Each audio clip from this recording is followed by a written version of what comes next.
Well, our first song this evening was Living by Faith. I think that was the first one. And that's what we have been talking about in these studies on a great cloud of witnesses. And we want to continue that this evening. We're down to about verse 30 in Hebrews chapter 11. And so our study last time had us ending with the Egyptians being drowned in the seas, the same seas that were the escape route for those who faithfully followed Moses.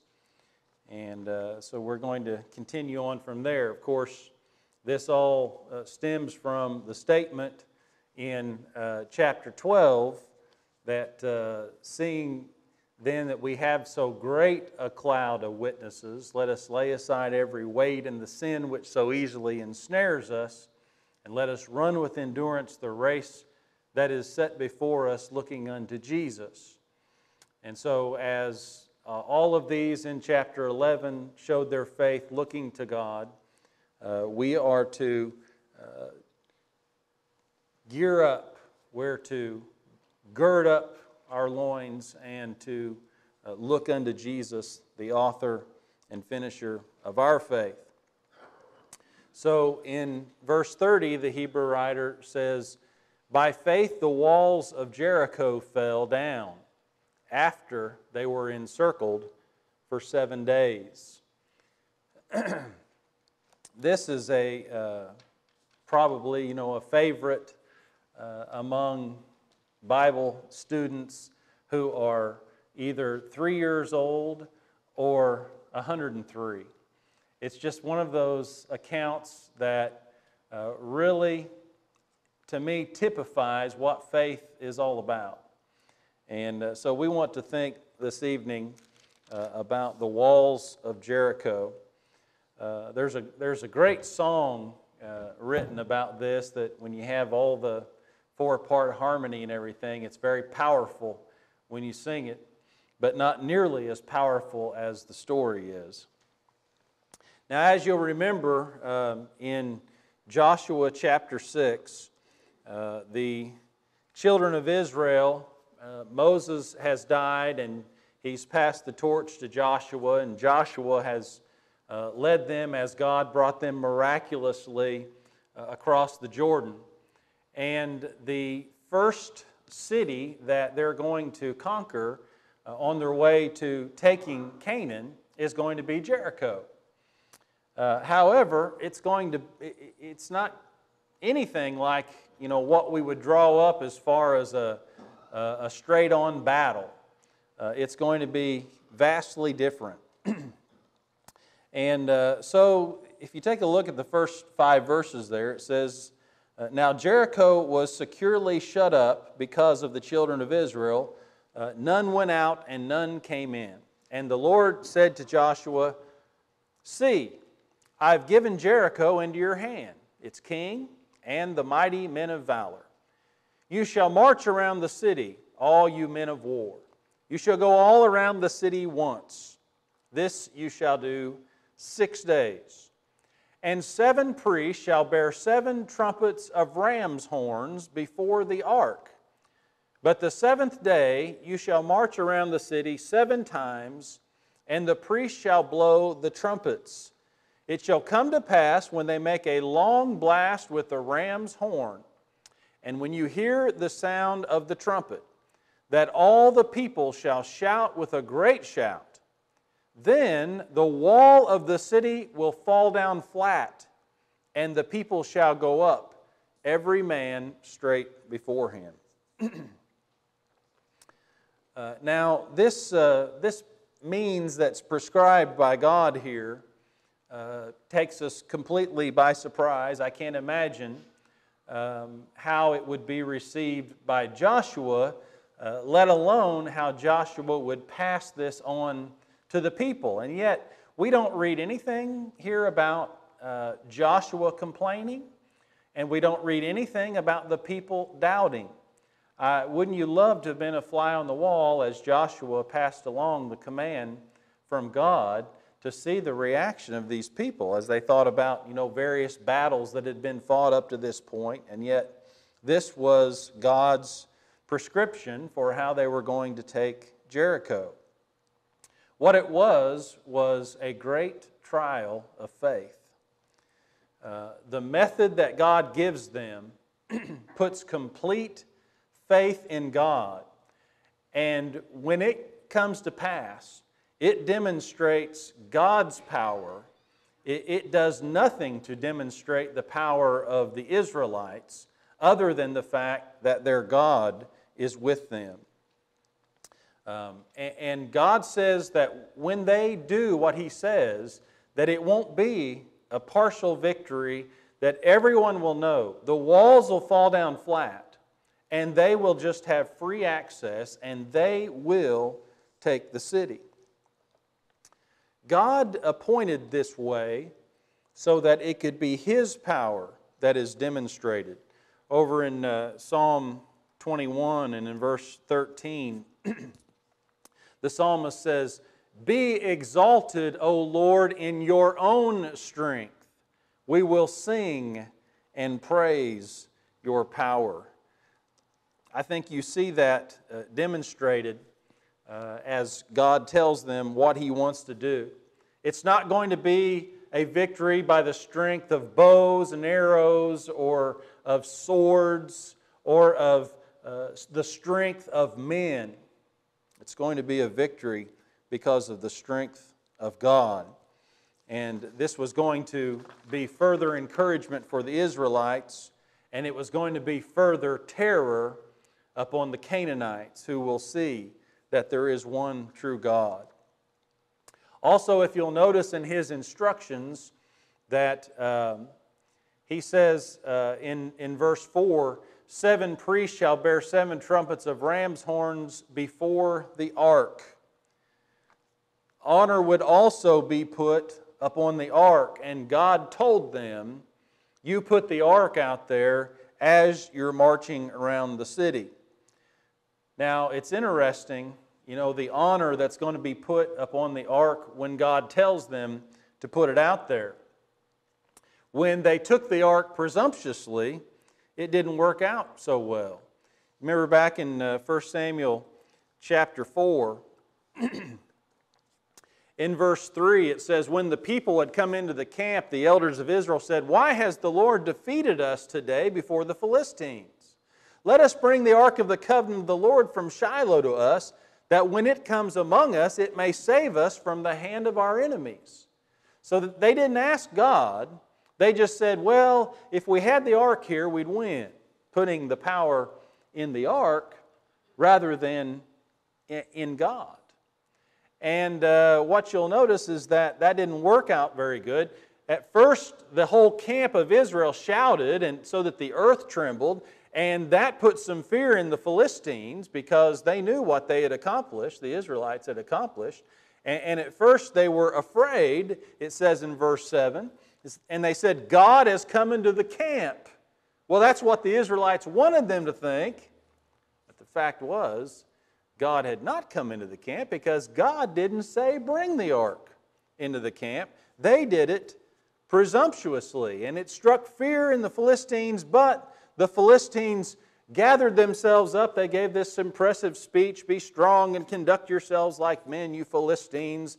And you'll notice then in verse 10, the Philistines fought and Israel was defeated. 30,000 foot soldiers died. Why? Because God wasn't in the camp. They just brought the ark there of their own volition, and that's not how God works. God says, "You do as I tell you." And so in verse 4 here, He says, you bring the ark, and you station the priests and those blowing the ram's horns where I tell you to, and honor will be put upon the ark and upon everything else because I've told you to do it. Now, ordinarily, the priests were excused when it came to wartime. But God put them to work this time, not with swords, but with horns. This was all to try and to test the faith and the obedience of the people, and also one other aspect, the patience of the people. To try them and see whether they would have respect for God's will, or they would be thinking more along the lines of what man would do. So it was by faith, not by force, that the walls of Jericho fell down. This was done to encourage Israel, to fill them with hope, because the entire land of Canaan lie before them. This is the first city. And if they have a dramatic and decisive victory in Jericho, they can press on throughout the land and take the entire land. And they can have faith in their God. You remember back in Deuteronomy 1 and verse 28, Moses reminds them of what they said about the spies' report. Where can we go up? Our brethren have discouraged our hearts, saying, the people are greater and taller than we. The cities are great and fortified up to heaven. I think the King James says walled up to heaven. Moreover, we've seen the sons of Anakim there. If they can take this test of faith and say, it doesn't matter how tall the wall is, it doesn't matter how gigantic the men are, we see by faith that God is going to deliver us. If they can pass this test, then they can go on and take all the land and have complete trust in their God. So beginning in verse 6, you see this big march begin. It says, Joshua the son of Nun called the priests and said to them, take up the ark of the covenant, and let 7 priests bear 7 trumpets of ram's horns before the ark of the Lord. And he said to the people, proceed and march around the city, and let him who is armed advance before the ark of the Lord. So here is this great march that begins. Notice that we don't have recorded here, I don't know if it happened or not, but we don't have recorded here Joshua giving all the same assurances to the people that God had given to him. Whether he just issued a general command and didn't give all that, or whether he did and it's just not recorded, I have no idea. But what impresses me is that Joshua didn't stutter, he didn't hesitate, and apparently the people did not either. Wherever the ark went, the people attended it. You'll notice in verse 8, when Joshua had spoken to the people, the 7 priests bearing the 7 trumpets of ram's horns before the Lord advanced and blew the trumpets, and the ark of the covenant of the Lord followed them. The armed men went before the priests who blew the trumpets, and the rear guard came after the ark while the priests continued blowing the trumpets. The armed men went to clear the way and to watch their rear guard, and the priests did the work that God had charged them to do. If there was any obstacles to be found, they were in an orderly way so that those would be removed. And the priests are there to do their work, which is a work of faith. 7 priests go immediately before the ark, and they have trumpets in their hand. And you'll notice in verse 4, in verse 5, we read in verse 9 here, and again down in verse 13, that they're constantly blowing these trumpets. It's kind of interesting. The priests blow the trumpets. They proclaimed war with the Canaanites with their trumpets. They struck terror in the hearts of their enemies and troubled their spirits by these trumpets. They were God's ministers in this case. And all of us are called upon to be God's ministers, to show that God is going to triumph over evil.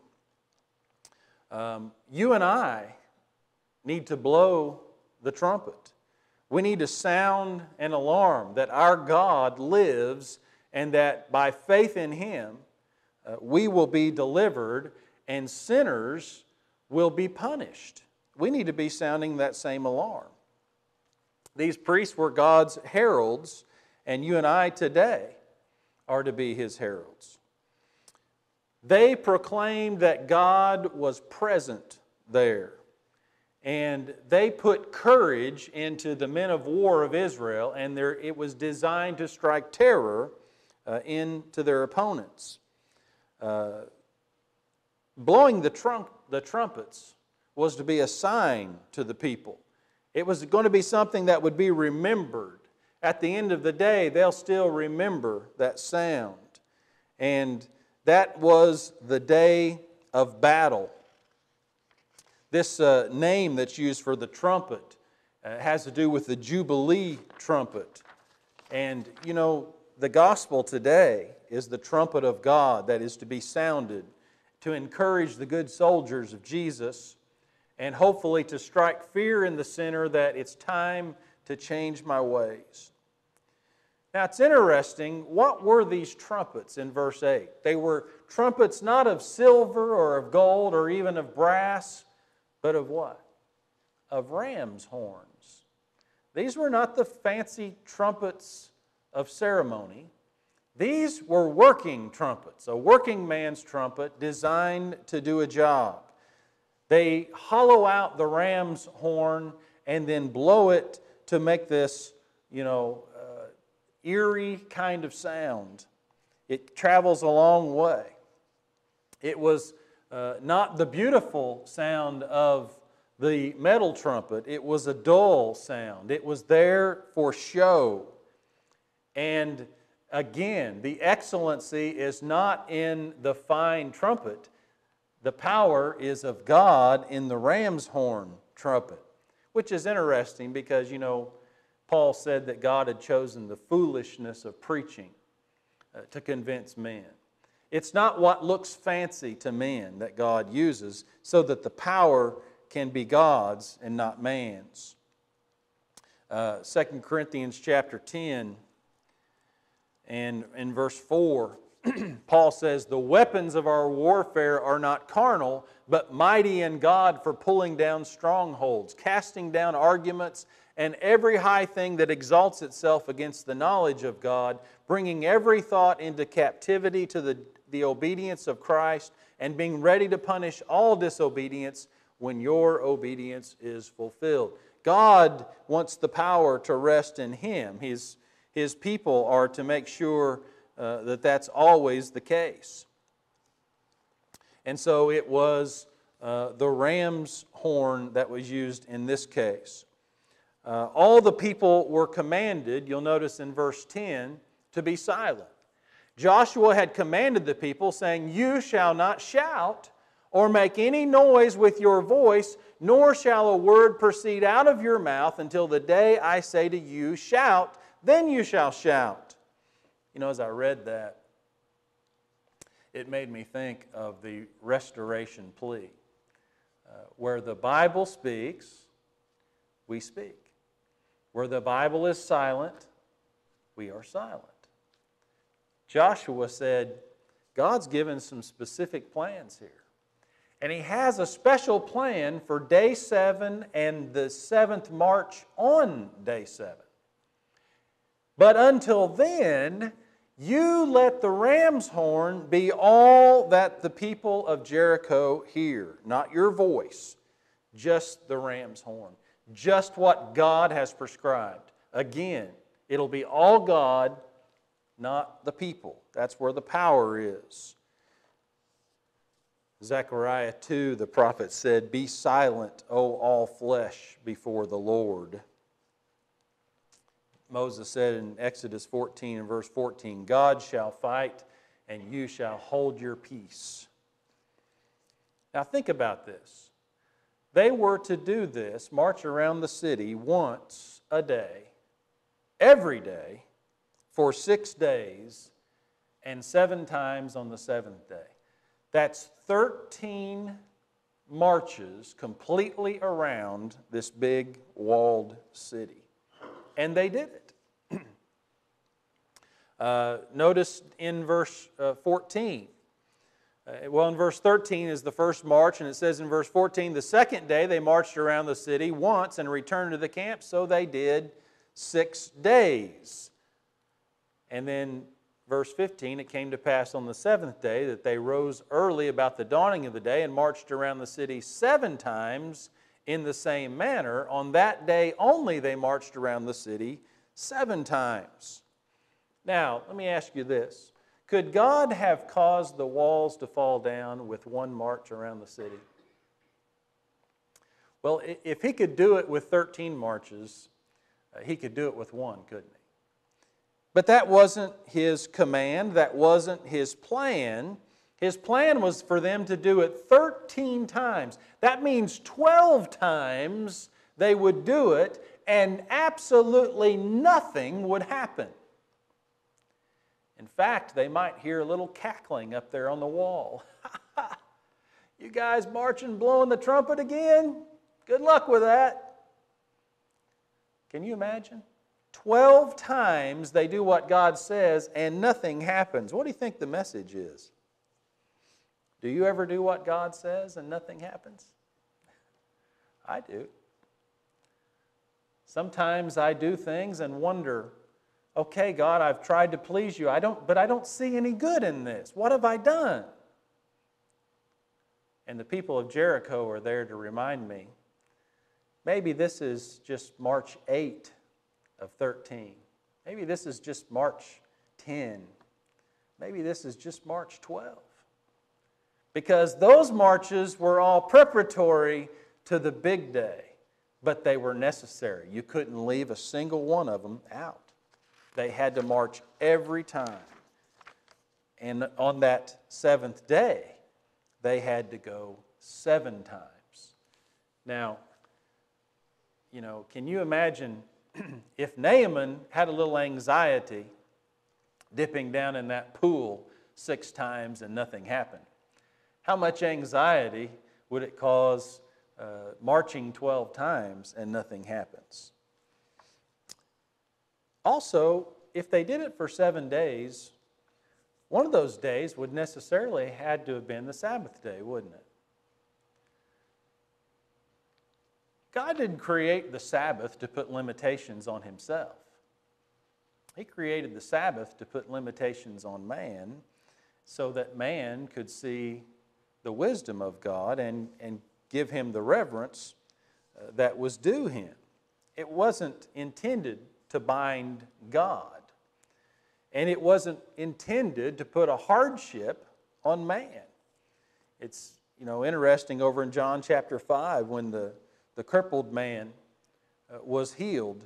What was his answer, as to why he was carrying his bed? He said, "He who made me well said to me, 'Take up your bed and walk.'"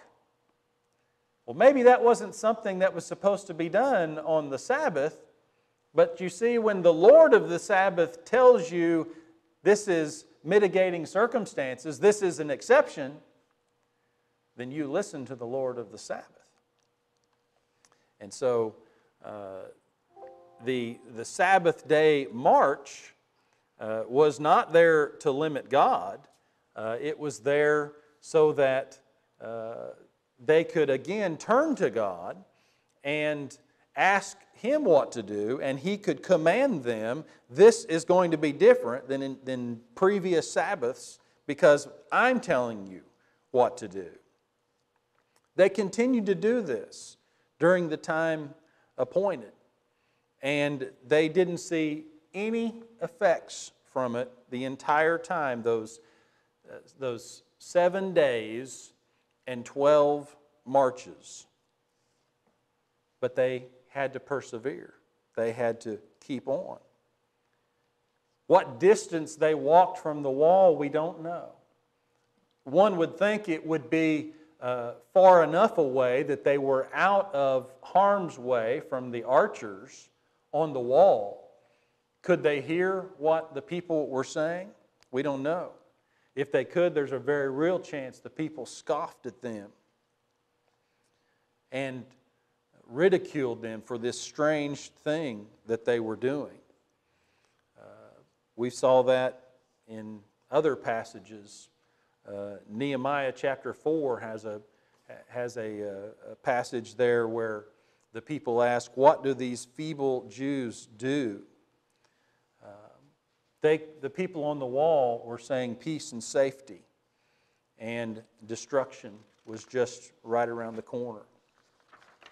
And so it says in verse 16, "And the seventh time it happened, when the priest blew the trumpets, that Joshua said to the people, 'Shout, for the Lord has given you the city.'" Now this is something that they have not done yet, isn't it? They have never added this to the march and the blowing of the trumpets. This is the first time that they have ever interjected their voices in everything else that God prescribed. Well, it says in verse 17, "Now the city shall be doomed by the Lord to destruction. It and all who are in it, only Rahab the harlot shall live, she and all who are with her in the house, because she hid the messengers that we sent. And you by all means abstain from the accursed things, lest you become accursed when you take of the accursed things and make the camp of Israel a curse and trouble it." He says in verse 19 that all the silver and gold and bronze and iron are to be given to the Lord. So in verse 20, "The people shouted when the priest blew the trumpets. It happened when the people heard the sound of the trumpet, and the people shouted with a great shout, that the wall fell down flat. The people went up into the city, every man straight before him, and they took the city, and they utterly destroyed all that was in the city, both man and woman, young and old, ox and sheep and donkey, with the edge of the sword." Only Rahab was spared, and we're going to talk about her next week, Lord willing. The march and the shout, the triumphant shout, that God is among them and God's going to give them victory. That's the shout of faith. You don't shout there unless you really have faith that God's going to do what He said He would do. And that is why the walls fell. So has God really has He changed anything about the way He saves people? No. He's always saved people by faith, hasn't He? That's how He saved Noah. That's how He saved Abraham. That's how He saved Isaac and Jacob and Joseph. And that's how Jericho was delivered into the hands of the Israelites because of their faith. It was a prayer, a shout, echoed by the trumpet sound that God had commanded. The trumpet and the shout went up to heaven, and the heavens rained down power that brought the wall down. I just watched a while ago, I noticed on my phone a thing came up that said, Nabil Qureshi has died. And I don't know how many of you were here for our Islam class, but I showed you a few clips of Nabil Qureshi. He was 34 years old, and he had converted from Islam to Christianity. And there was a little snippet there of his last video that he did September 8th in a hospital bed. And he said that the doctors told them there's nothing else they can do and that they will begin palliative care for him. And he said, "I'm wondering where I need to be in my faith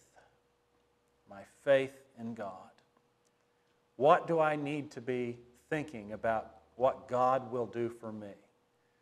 Will He perform a miracle and do what doctors say can't be done? Will He want me to continue speaking all the way up to the grave? What does He want from me?" And I'll tell you, it really makes you stop and think. How will you react when things don't go the way that you expect them to, or when you're nearing the end of life's way? The people of Israel showed that they believed 100% without a doubt, that what God said He would do, no matter how strange it sounds to the ear,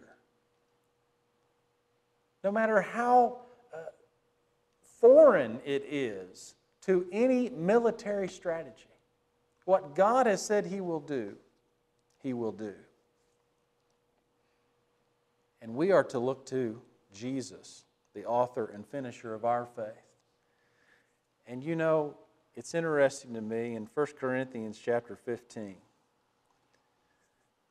Paul says, I show you a mystery. We shall not all sleep, but we shall all be changed in a moment, in the twinkling of an eye, at the last trumpet. The trumpet will sound, and the dead will be raised incorruptible, and we shall be changed. There's going to be another trumpet sound, isn't there? And that's going to be a victory that makes Jericho look like small potatoes. It's going to be a victory over death. It's going to be a victory over this world of sin. It's going to be a complete and final crushing blow to Satan. Will we live a life of faith that puts us on the Lord's side? When He tells us to do things like love your enemies, that doesn't sound like any military strategy the world has. When He tells us to do things like turn the other cheek. When He says to pray for those who hate you and despitefully use you. Doesn't sound like anything conventional that this world has to offer. Will we trust Him and be a part of that faithful victory that He has planned for the last day? That's what these folks are here in chapter 11 to do, to strengthen us, to get ready for that day.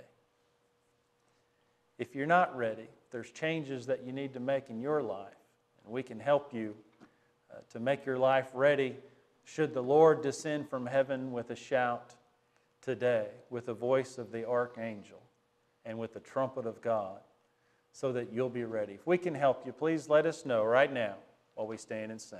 Sing the wondrous